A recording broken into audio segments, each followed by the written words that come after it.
Saudi அரேபியாவுடைய தளத்தில் petrol நிரப்புவதற்காக நிறுத்தப்பட்டிருந்த நிலையில தான் தாக்குதலுக்கு உள்ளாகி இருக்கிறது என்று சொல்லி வால் ஸ்ட்ரீட் ஜேர்னல் வெளியிட்டிருக்கக்கூடிய செய்தியை நம்ம பார்க்க முடியும். அதே நேரத்தில் இந்த இடத்துக்கு தாக்குதல் நடத்தினாலே அடுத்து நடக்கிறது வேற என்று சொல்லி மிக பகிரங்கமாகவே ஈரான் பலவிடுத்தம் சொல்லி இருந்தது. அதுதான் கார்க் என்கிற தீவு. அந்த தீவுல பல எண்ணெய் கிணறுகளும் எண்ணெய் சுத்திகரிப்பு நிலையங்களும் எண்ணெய் சேமிப்பு கிடங்குகளையும் ஈரான் அங்கதான் வச்சுக்கிட்டு இருக்கிறாங்க. ஈரானுடைய முதுகெலும்பின்னே அந்த இடத்தை சொல்ல முடியும். அந்த கார்க் தீவுகளில் அமெரிக்காவினுடைய தாக்குதல்கள் நடைபெற்றிருக்கிறது. ஆனால் திரும்ப ஆயத்துல்லா அலி ஹாமனி மாதிரி ஆயத்துல்லா அலி முஜ்தபாவை கை வைக்கிற மாதிரி நினைச்சீங்கன்னு சொன்னா நடக்கிறது வேற என்கிற செய்திகள் அவங்க சொல்லியிருக்கிற செய்திகளுக்கு மத்தியில தான் எங்களுடைய அழிவை நாங்க திருப்பி எடுத்துக்கலாம், அவனுடைய அழிவை அவனுக்கு திருப்பி எடுக்க முடியாது, ஆனா எங்களுக்கு நல்ல பேர் வந்துகிட்டு இருக்கு, அமெரிக்காவுக்கு வச்சு செஞ்சுக்கிட்டு இருக்கிறோம் நாங்க என்கிற செய்திகளையும் அவர் சொல்லியிருக்கிறார். அதே நேரத்தில்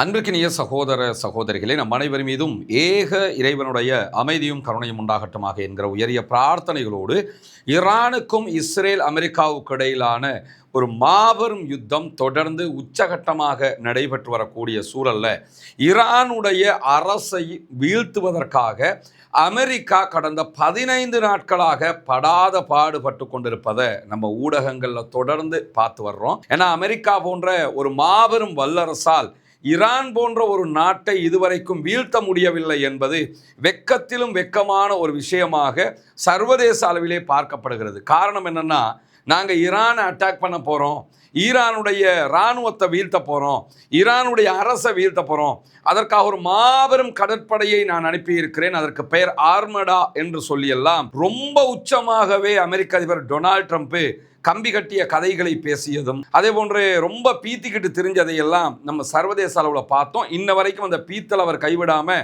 அப்படியே பேசிக்கிட்டு திரிகிறதையும் நம்ம பார்க்குறோம்.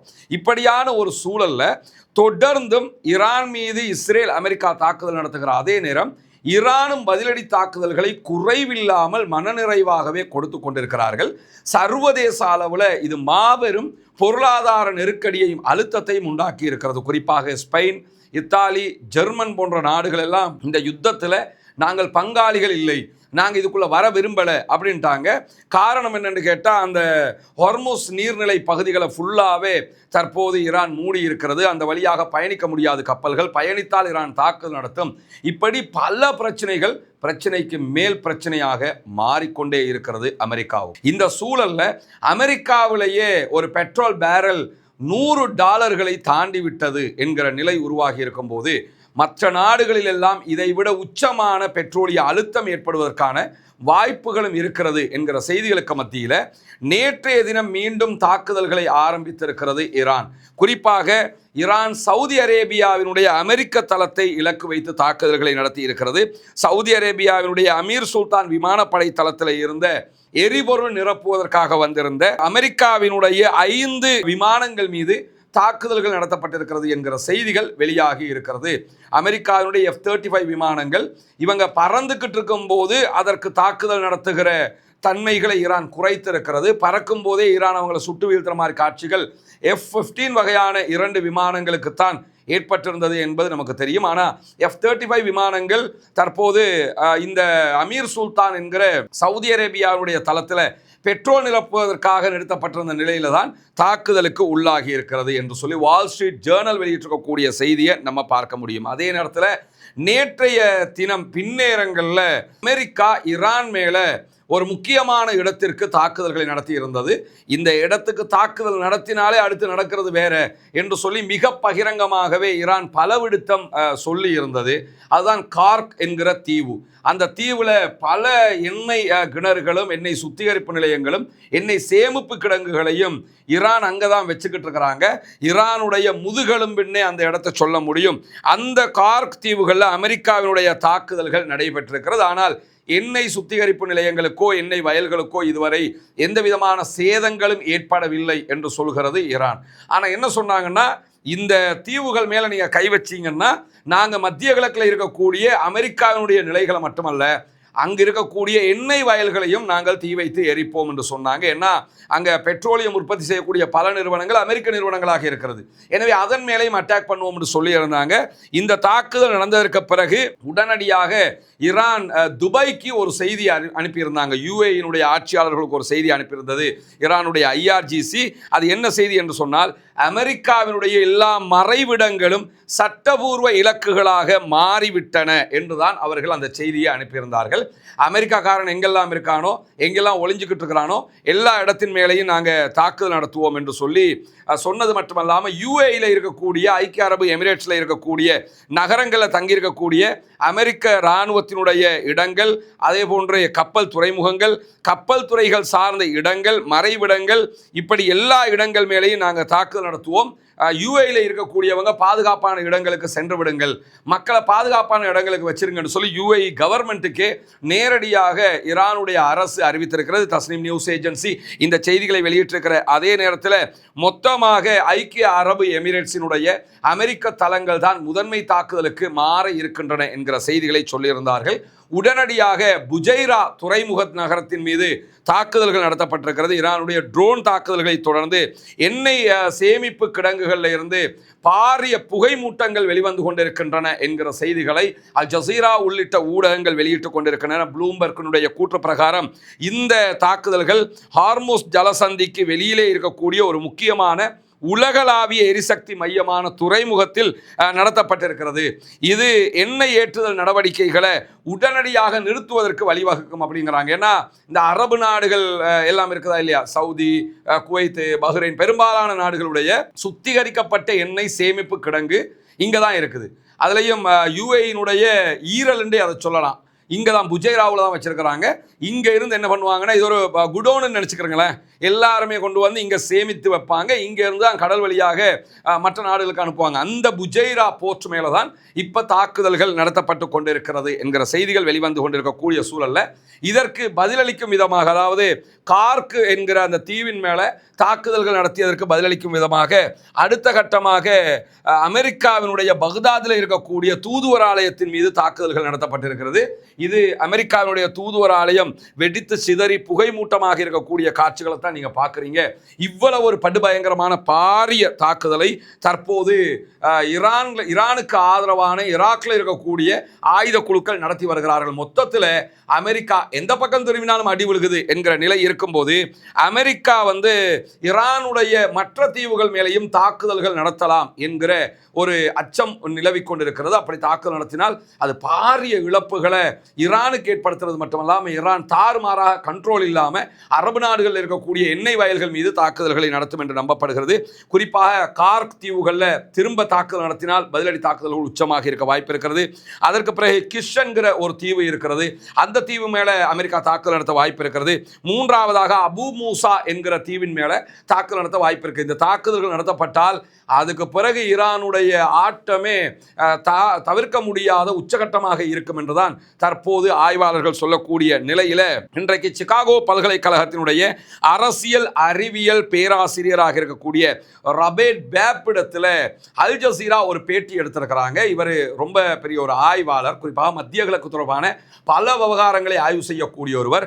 அவர்கிட்ட போய் இந்த டொனால்ட் ட்ரம்பினுடைய நடவடிக்கைகள், கார்க் தீவு மேலே தாக்குதல் நடத்தியது, இந்த யுத்தத்தினுடைய அடுத்த கட்ட போங்குகள் என்ன என்றெல்லாம் கேட்கும்போது, நம்ம எதை சொல்லி வர்றோமோ இது அவரும் சொல்லுகிற காட்சியை நீங்கள் பார்க்க முடியும். ஏன்னா உலகத்துக்கே தெரியுது என்ன நடக்குது என்று சொல்லி அந்த அடிப்படையில் அவர் என்ன சொல்கிறாருன்னு கேட்டால், ஈரானுடைய கார்க் தீவின் மேலே குண்டுவீச்சு நடத்துறதுக்கு ட்ரம்ப் உத்தரவிட்டதே என்ன நிலையிலன்னா, கடுமையான மன விரக்தியில் தான் உத்தரவிடுறாரு. அவர் ஒரு 3 நாளில் யுத்தம் முடிஞ்சிரும்னு நினைச்சாரு, 5 நாளில் முடிச்சிரும்னு நினைச்சாரு. 15 நாள் தாண்டியும் யுத்தத்தில் ஒரு சின்ன வெற்றியை கூட அடைய முடியாமல் இருக்கிறது. அவர் வெற்றின்னு கூவிக்கிட்டு இருந்தாலும் அவருக்கு வெற்றி அடைய முடியலை. அவர் மன விரக்தியில், மன அழுத்தத்தில் இருக்கிறாரு என்று சொல்லிட்டு தொடர்ந்து என்ன சொல்கிறாருன்னு கேட்டால், டொனால்ட் ட்ரம்ப் செய்ய முயற்சிக்கிறது என்னன்னு கேட்டால், அவர் ஒவ்வொரு மணி நேரத்துக்கும் நாளுக்கு நாள் கட்டுப்பாட்டை இழக்கக்கூடிய ஒரு மனிதராக இருக்கிறாரு. நம்ம சொன்னோம்ல குடிகாரமாக இருந்து, அந்த ஆள் வேறு பாஷையில் சொல்கிறாரு, இந்த டொனால்ட் ட்ரம்ப் வந்து தன்னுடைய சுய கட்டுப்பாட்டை இழக்கக்கூடிய ஒரு சூழ்நிலைக்கு மீண்டும் மீண்டும் தள்ளப்பட்டு கொண்டிருக்கிறாரு. அதனால தான் ஆட்சி மாற்றத்தை பற்றி பேசுகிறாரு. பிறகு இன்னும் முடியலைங்கிறாரு, பிறகு 80% அழிச்சிட்டோம்ங்கிறாரு. இப்படி மாற்றி மாற்றி மாற்றி மாற்றி பேசுகிறாரு. ஆனால் டொனால்ட் ட்ரம்ப் என்ன நினைச்சாருன்னா, சீட்டு கட்டு மாதிரி ஈரானுடைய தலைமை முடிஞ்சிரும்னு நினைச்சாரு. அதாவது ஆயத்துல்லா அலி காமனிக்கு அடிச்சிட்டோம்னா மற்ற எல்லாரும் மலமலமலண்டு விழுந்துருவாங்க, எல்லாம் முடிஞ்சிரும்னு நினைச்சாரு. ஆனால் அதுக்கு பிறகுதான் பிரச்சனையை ஆரம்பிச்சது. அதனால ரொம்ப மன விரக்தியில் இருக்கிறாரு. ஈரானுடைய அரசு வந்து சரியாமல் இருப்பது, வீழாமல் இருப்பது அவருக்கு ஆச்சரியமாக இருக்கிறது.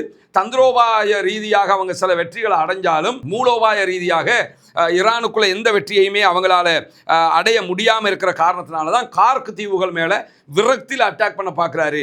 தோல்வி அச்சத்தில் தோத்துக்கிட்டே இருக்கிறமே என்கிற அந்த விரக்தி தான் அவருக்கு இப்படியான தாக்குதல்களை நடத்த தூண்டுகிறது. அப்படி ஒரு தாக்குதலை உச்சமாக கார்க் தீவுகள்லையோ அபுமூசா தீவுகள்லையோ கிஷ்தீவுகள்லையோ இவங்க நடத்துவாங்களாக இருந்தால் ஈரானுடைய பதிலடி கடுமையாக இருப்பது மட்டுமல்லாமல் ஹார்மூஸ்ல இருந்து மட்டுமல்ல உலக அளவில் பெட்ரோலியம் மிகப்பெரிய தர்ம சங்கடத்தை சந்திக்கும்.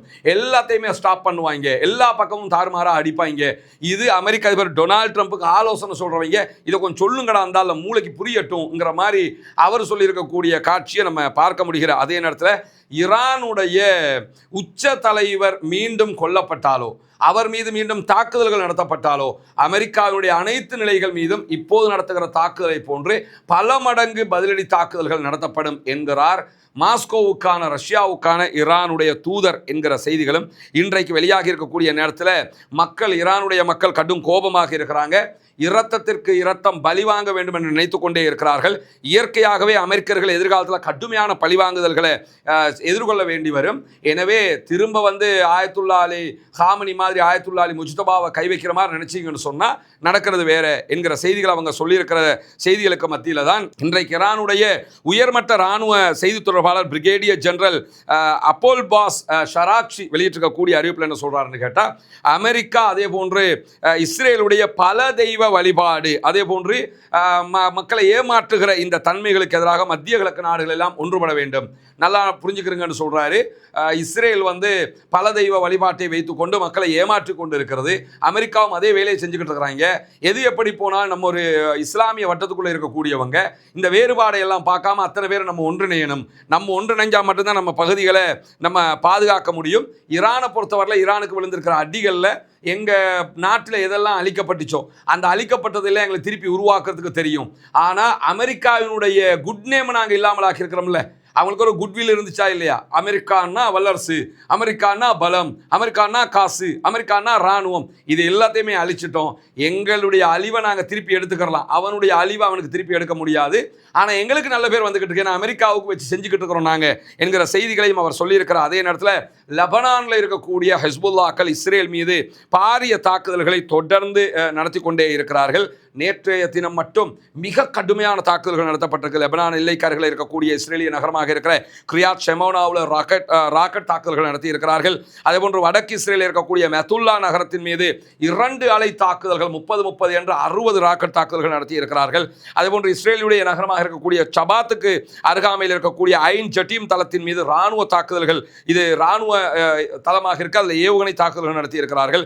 அதேபோன்று லெபனானுடைய எல்லை கிராமமாக இருக்கக்கூடிய ஒசேட்டே பகுதிகளில் இருந்த இஸ்ரேலிய ஆக்கிரமிப்பு இராணுவத்தினுடைய தரைப்படையின் மீது பயங்கரமான தாக்குதல்களை நடத்தி இருக்கிறார்கள். அதே போன்று லெபனானுடைய எல்லை நகரமாக இருக்கக்கூடிய பிளீடாவில் இஸ்ரேலிய ஆக்கிரமிப்பு இராணுவத்தை இலக்கு வைத்து தாக்குதல்கள் நடத்தி இருக்கிறார்கள்.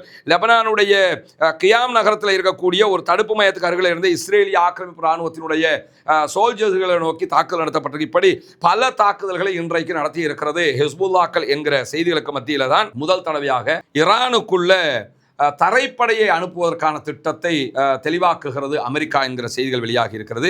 ஈரான் மீதான அமெரிக்க இஸ்ரேலுடைய இந்த யுத்தத்தில் முதல் கட்ட அமெரிக்க தரைப்படை வீரர்கள் 2500 பேர் கொண்ட கடற்படையினர் உள்ள நுழையிறதுக்கு திட்டமிடுகிறார்கள் என்கிற செய்திகள் வெளியாக இருக்கும். குறிப்பாக கார்க் தீவுகளில் இவங்க நுழைய வாய்ப்பு இருக்குது. ஈரானுக்குள்ளே இல்லை, ஈரானுக்கு வெளியில் இருக்க தீவு இது.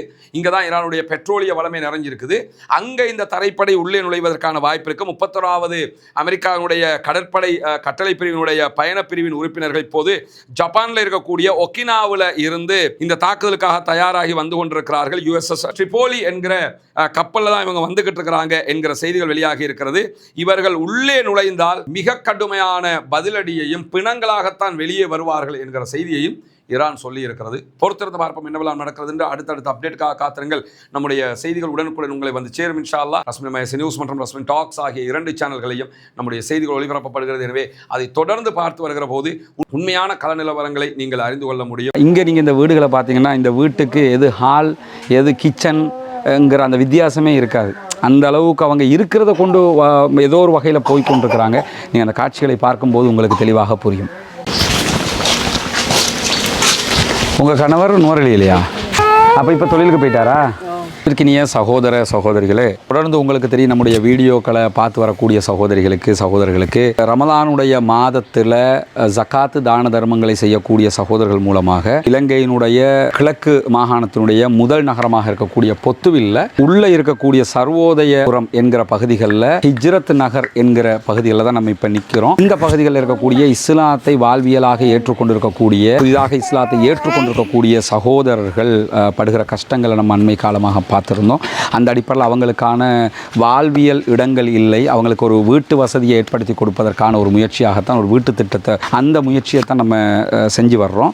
அந்த அடிப்படையில் பார்த்தோம்னு சொன்னால் இவங்களுடைய கணவர் புனிதமிக்க இஸ்லாத்தை ஏற்றுக்கொண்டவர் இன்றைக்கு கூலி வேலையாக வெளியில் போயிருக்கிறாரு. இந்த வீடு அவங்களுக்குரிய வீடு கிடையாது, வேறொருத்தவங்களுக்குரிய வீடுகள் தான். இங்கே இருக்கக்கூடிய பெரும்பாலானாக்கள் அப்படி தான் இருக்கிறாங்க.